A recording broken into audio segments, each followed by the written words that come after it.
Tabang, Yes. naniniwala ka ba sa sinasabi may pamamaraan talaga ang Diyos Oo naman. para doon sa mga nangangailangan? Yes. Katulad natin ngayon, di ba? Pauwi Oo. na lang tayo.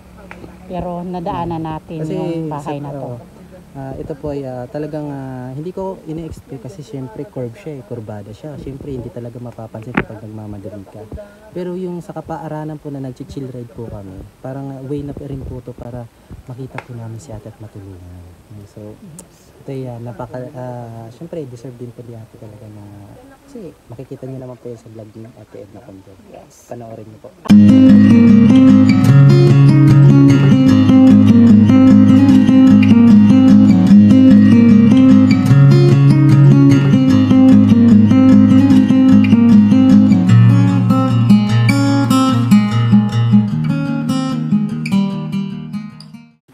Good afternoon mga kanay-nays. Ang Dagriti Morenon po ay pauwi na po sana sa mga oras na to. Galing po kami sa mga dating beneficiary, naghatid po ng kaunting tulong at nag-scout na din po nang madaanan namin itong bahay na ito. Napansin po namin si Nanay Marivic na nasa labas nagpapausok, may mga kasamang maliit na bata. At napansin din po namin yung kakaibang pwesto ng bahay ni Nanay Marivic. Kaya kahit medyo lumampas na kami konti, huminto talaga kami at binalikan namin siya. Ayan, Ate Marivic. Oh, Sige. ilan po anak mo, Ate Marivic? 5. 5. Asan yung tatlo? Nandun nag-research ng kanilang ano. Grade 8 yung Isin natin yung ano. grade 8 yung panganay ko. Grade 5 yung pangalawa, grade 2 yung pangatlo. Tapos ito yung dalawang maliit. Opo. Yan. Bago ang lahat, ibigay po natin ito. Nabigay po ni Manitiri Anderson.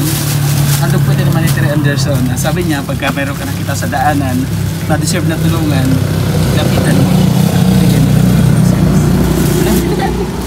Para doon tayo hahanap tayo. Si Ate Marivic. Oh, ate. Ano yung ate? May gatas dyan, yung mga dilata. May noodles sa mga.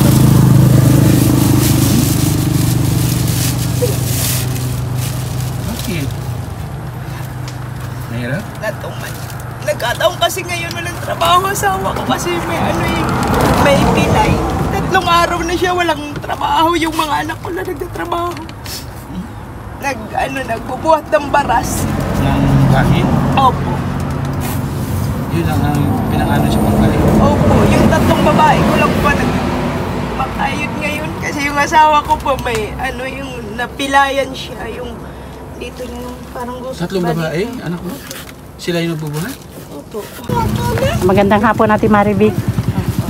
Alam niyo po, kanina pa naiyak na din ako sa iyo. Kasi ramdam ko bilang nanay yung hirap na pinagdadaanan mo. Alam ko yung ibang iyak mo para sa mga anak mo, awang-awa ka sa mga anak mo. Kaya naiyak na din ako kanina pa. Pero Nanay Marivic, ilang taon na kayong ganito? Sitwasyon mo? Bali, magpo-4 na po kami, magpo-4 years na po kami. Dito? Opo. Oh. Pagpunta nyo dito, itong mga anak mo, kasama mo na o dito ka na nanganak sa ng iba? Dito na po ako nanganak yung Ito dito mo na pinanganak? Opo. Okay. Paano po kayo sa gabi? Yung ganyan? Paano po yung mga anak mo? Na diba, sa nakikita ko, anytime pwede kayong pasukin ng kung ano-anong lumilipad dyan o kung totoo man yung may aswang o kung ano lang yung di po ba? Yan lang po. Sa aswang po, hindi po, wala po, hindi po ako tatakot sa mga ganun. Oo. Sa tao po, Oo. yung tao po, mas nakakatakot. Kasi tas nakikita ko yung sa side nyo mga kanay-nays o tingnan nyo. Yan po. Halos po nakakatakot po para sa mga bata. Tingnan nyo mga kanay-nays. Kunting pagkakamali lang ng mga bata, lalo na may maliliit, pwede mahulog po doon. Yung likod po yun, dire-diretso na po yun sa may ilog, malalim pa po yan dyan mga kanay-nays, tapos diretso na po ng ilog. Yan lang po yung space ng bahay nila. Ayan po, oh. Yun. Kaya yan lang po mga kanay-nays. Yan. Umikot lang po ako sa kinatatayuan ko. Hindi ko ma-imagine kung paano na pagkakasya ni nanay yung paghiga nilang lahat, yung pagtulog nila. Pero talaga pag wala kang choice, nagagawa ng paraan na lang, ano, nanay? Opo. Okay. Ito sana makatulong po. Ang groceries galing kay Manay Terry Anderson at ang rice naman po ay galing kay Ma'am Beth Jones. Pwede ka po magpasalamat sa kanila. Hindi ko na po pangalanan kasi hindi ko po mataanap yung pangalan nila. Manay Terry Anderson. Manay Terry Anderson po. Maraming salamat po sa grocery. At yung bigas po ay kay Ma'am Beth Jones. Kay Ma'am Beth Jones Yes, po. okay. Yung bigas. Salamat po. Malaking tulong po sa amin yun. Okay. Ito pala si Kuya, ang asawa mo. Ilang taong ka na, Kuya? Ano po, 37. Okay, ikaw po, Ate Marivic. 32. Okay. Ilan po anak nyo, Ate Marivic? Yung pong panganay ko. Okay. Grade 8. Sila yung sinasabi mo nagbubuhat ng buhangin. Okay. Pero nag-aaral po silang lahat?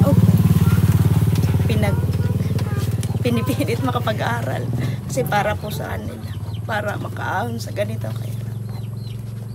Sa tingin mo, Nanay Marivic, sa ngayon, sa sitwasyon nyo ngayon, ano ang pinaka gusto mong maibigay na tulong sa'yo? Siguro. Sa family mo? Gusto ko yung bahay po namin mapaayos kasi yun nga, madami kami tapos hindi kami nagkakasya sa ganitong. Pero yung pang-araw-araw nyo naman na pagkain na iraraos naman? Kahit pa paano po, sa tulong-tulong din po kami. Okay. O sige, yan lang po, Nanay Marivic. Salamat po. Sige, Kuya. Babies, bye-bye. Salamat, ma'am. Salamat, ma'am. Okay po. Thank you po. Mga kanainays, yan po ang likod ng bahay ni Nanay Marivic. Ang ginamit po nila pinakadingding is sako at iba't ibang tela. At sa baba naman po mga kanainays, ayan, bangin na po yan mga kanainays. At ang pinakadulo na po ng bangin is tubig na po, ilog na po yun. Kitang-kita ko na ramdam mo yung hinagpis ni nanay. Kanina.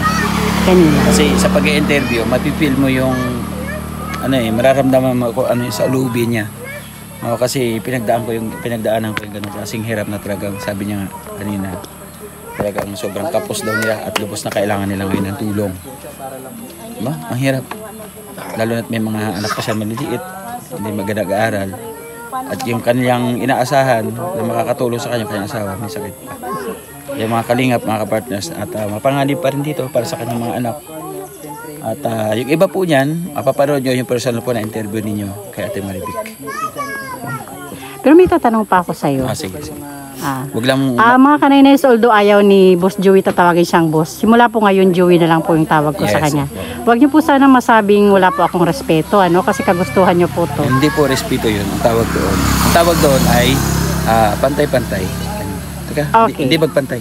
Di ba? Hindi magpantay. Yeah, pantay na yun, sinasabi. Pantay. Walang boss. Okay, thank you for that, Joey the Great.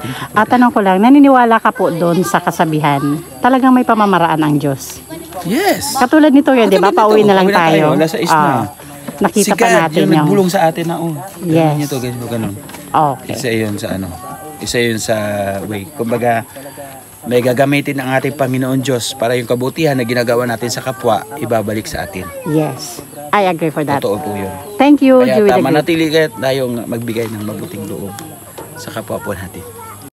Gusto ko lang po magpasalamat sa ating mabutihing sponsors, Manay Terry Anderson, Ma'am Beth Jones, Ma'am Marcelina, Ma'am Annie Haramilla, Sangkaid na Malinaw, Ma'am Joveta Beleza Tejero, Miss Kayabyab, Ma'am Hayat's Mix Vlog, Ma'am Selena Barbosa, Ma'am Hawaii, Ma'am Janet Galvan Salazar, Ma'am Emma Vlog, Ma'am Faye Velasco, and Rose Aguirre Vlogs. Thank you so much po sa inyong lahat.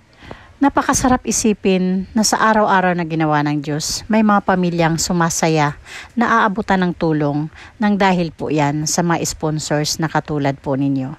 Thank you so much po at ingat po kayo palagi.